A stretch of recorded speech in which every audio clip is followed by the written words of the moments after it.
বিশ্বনাথৰ সোণাজুলি ফুলবাৰী গণহত্যাৰ সেই অভিশপ্ত দিনটো সুঁৱৰি শ্ৰদ্ধাঞ্জলি অনুষ্ঠান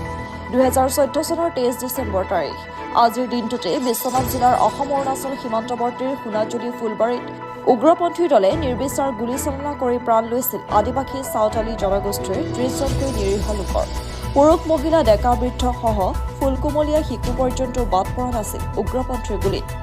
কেঁচা তেজৰ ফাকু খেলা উগ্ৰপন্থীৰ দলে নিৰ্মমভাৱে হত্যা কৰি বহু লোকক বিধৱা পিতৃহীনা মাতৃহীনা তথা পুত্ৰহীনা কৰি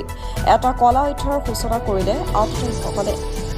নিৰীহ লোকে নাপালে আজিও ন্যায় তথাপিও পৰিয়াল পৰিজন আত্মীয় কুটুম তথা জিলাখনৰ দল সংগঠনে আজিও সেই অভিশপ্ত দিনটোৰ কথা সুঁৱৰি উদযাপন কৰি আহিছে শ্ৰদ্ধাঞ্জলি অনুষ্ঠানৰ বিশ্বনাথ জিলা চাওতাল ছাত্ৰ সন্থাৰ উদ্যোগত আৰু আদিবাসী ছাত্ৰ সন্থাৰ সোণাজুলি আঞ্চলিক সমিতিৰ লগতে বিভিন্ন দল সংগঠন তথা স্থানীয় ৰাইজৰ সহযোগত অনুষ্ঠিত হোৱা স্মৃতি দিৱস অনুষ্ঠানত পতাকা উত্তোলন পৰিৱেশ নিকাকৰণ কৰাৰ পাছত 30জনকৈ লোকৰ পুণ্যাত্মক সুঁৱৰি বন্তি প্ৰজ্বলন পুষ্পাঞ্জলি অৰ্পণেৰে গভীৰভাৱে শ্ৰদ্ধাঞ্জলি জ্ঞাপন কৰা হয় 2014 চনৰ 23 ডিচেম্বৰ তাৰিখে নাৰকীয় ঘটনা 30জন নিৰীহ যুৱক যুৱতীয়ে দুষ্কৃতিকাৰীয়ে তেখেতসকলক নিহত কৰিছিল হত্যা কৰিছিল আজি সকলোৱে প্ৰতি বছৰ ইয়াত আজিৰ দিনটোত শ্ৰদ্ধাঞ্জলি জনোৱা হয় মই বিধায়ক হিচাপে এই স্থানলৈ প্ৰতি বছৰে ৰাতিপুৱা আহোঁ আৰু শ্ৰদ্ধাঞ্জলি জনাওঁ আজিও শ্ৰদ্ধাঞ্জলি জনাবলৈ আহিছোঁ ৰাইজক মই কৈছোঁ এতিয়া আগৰ ৰকম পৰিৱেশ নাই সকলো অসম অৰুণাচলৰ সীমান্ত অঞ্চল বিভিন্ন জাতি জনগোষ্ঠী আছে সকলোৱে মিলি আমি শান্তিৰে বসবাস কৰিব লাগিব আশা ৰাখিছোঁ সকলো জাতি জনগোষ্ঠীৰ মাজত শান্তি সম্প্ৰীতি বৰ্তি হৈ আছে আৰু ভৱিষ্যতে এনেধৰণৰ ঘটনা হোৱাৰ কোনো আশা দেখা নাই এইখিনিকে কথা কৈ এই 30জন শ্বহীদক মই স্মৰণ কৰিছোঁ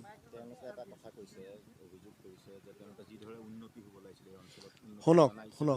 মই কৈ আছোঁ আপোনালোকে জানে যে ফৰেষ্ট এৰিয়াবিলাকত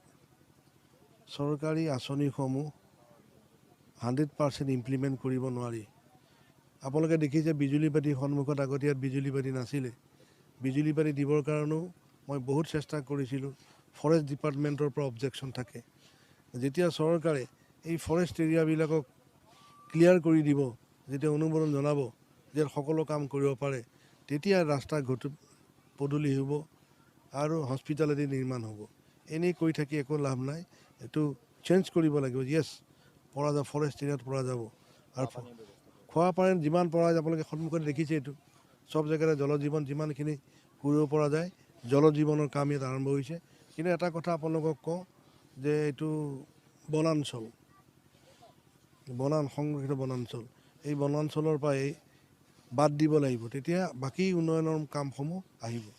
আপোনালোকে ইফালে নদুৱাৰ সমষ্টি দেখিব পঞ্চায়তৰ অন্তৰ্ভুক্তই হোৱা নাই বহুত জেগা সেইখিনি সমস্যা আছে মই এতিয়া এডমিট কৰিছোঁ কিন্তু এটা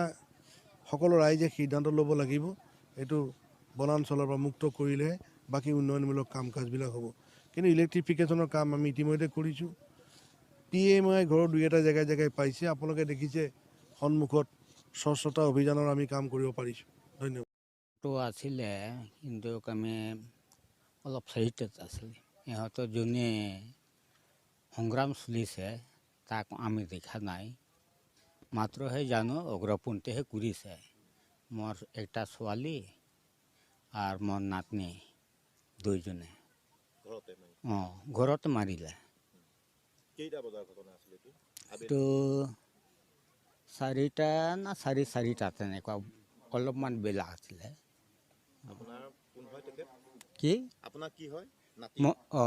এটা ছোৱালী আৰু নাতনি পইচাটো মোৰ ঘৰ জোৱাই ৰাখিছে ইহঁতেও পালে এইটো ঘৰ জোৱাইটো মানে স্বপ্না হেমব্ৰম আমি খেতিয়ে কৰিয়ে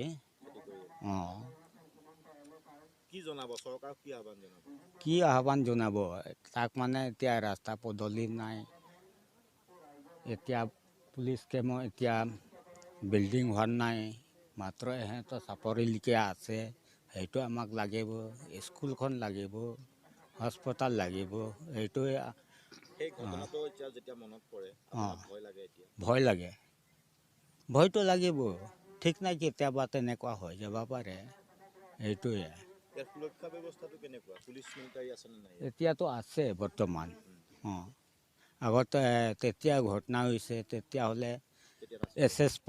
SSP আছিলে, SSB অঁ SSP ইহঁতো গ'ল, তাৰপিছত এতিয়া পুলিচ আছে। এতিয়া বৰ্তমান ইহঁতো থকাৰ কাৰণে অলপ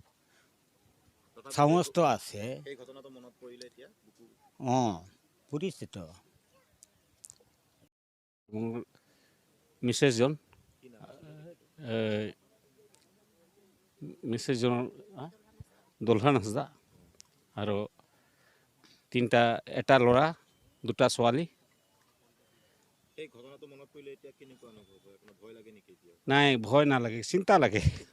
কিহৰ চিন্তা লাগে এইবিলাক পালেতো মই ভালকৈ পঢ়ি ৰাখিলোঁ হয়। কিমান দিনৰ পৰা মই ভাল পোৱা আছিলে আৰু ইমান যত্ন কৰি ডাঙৰ দীঘল কৰিছিলোঁ, কিন্তু এতিয়াতো নাই, বৰ্তমান একো দেখি পোৱা নাই।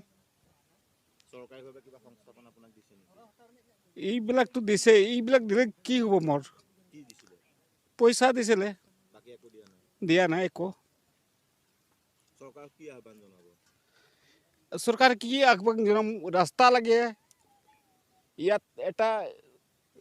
কিবা ডাক্তৰখানা আৰু স্কুলখন লাগিব। আমাৰ ল'ৰাবিলাক আছে না, স্কুল পঢ়িব লাগিব, আমাৰ একো সুবিধা দিয়া নাই, ৰাস্তা নাই, কুঁৱা নাই আৰু ঘৰ নাই। এতিয়া এনেকুৱা থাকি আছোঁ, এনেই ভেকুলীৰ মোটা পানীটো খাই আছোঁ, খোৱা পানী নাই নাই ব্যৱস্থা, স্কুলো নাই, ৰাস্তা পদূলি নাই, ডাক্তৰ নাই, ইয়াৰ পৰা ভুকি ল'ব লাগে চাৰিআলি। এইটো কৈ সামৰি মাৰিলোঁ। বিশ্বনাথৰ পৰা ৰমেন চন্দ্ৰ চৰেণৰ ৰিপৰ্ট, অমৃত নিউজ। অমৃত প্ৰবাহ